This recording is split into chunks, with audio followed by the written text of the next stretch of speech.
All right, let's do this. I'm sitting here with some tea, not because I'm advertising tea, but I'm here to give you some tea. I just want to share a little bit. I just want to brag a little bit on God. So I shared something today on my Instagram because you know how Facebook is always reminding you about the crazy stuff you used to do 5 years ago, right? But this time in particular, it showed me how 4 years ago I was at a birthday party with a friend, but during that time it was the most difficult time of my life. Like I have never experienced something like that before, and this is why.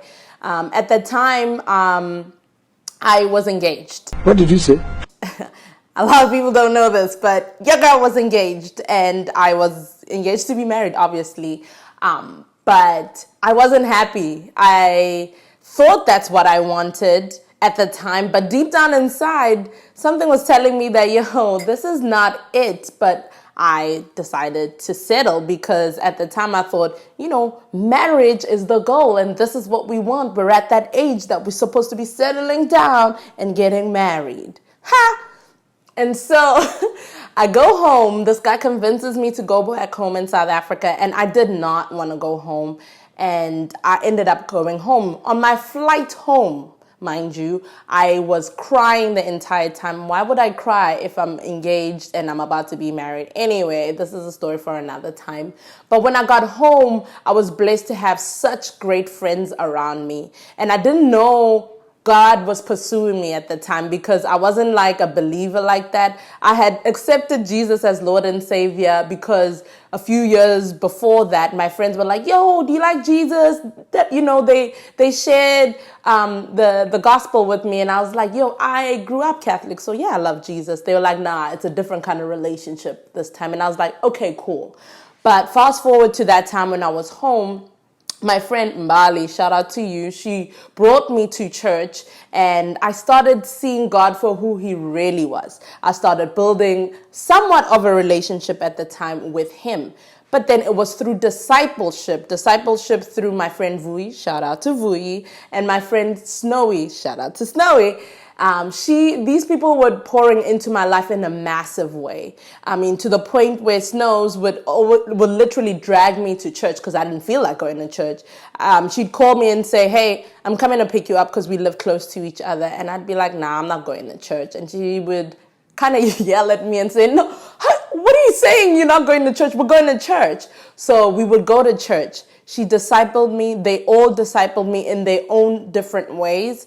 And then I got baptized, right? And that was a huge moment for me. And I reconciled a relationship with my father, a broken relationship with my father, and God restored that. And he continued to restore that. Now, I'm sharing this to let you guys know that even at that moment when I was engaged, I knew that this is not what God wanted for me, right? But I settled.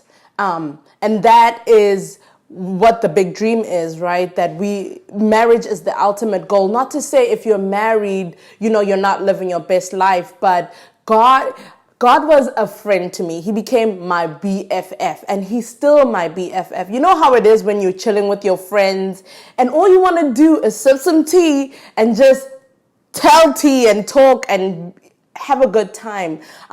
That's the kind of relationship I have with God. I look forward to my quiet time and just him sharing some tea on me and telling me things and just enlightening me and showing me something massively different about what he's doing into my life and how I should be pouring into other people. And that has been a life-changing, transformative thing to me, where right now I can honestly say I enjoy being single and I recognize that it is a gift and not a curse, or it is not, being married is not the ultimate goal, but having a relationship with God and enjoying that relationship with God is a lifetime goal. So I'm here to share that with you guys. It's been such a great journey for me. I have so many things to share with y'all.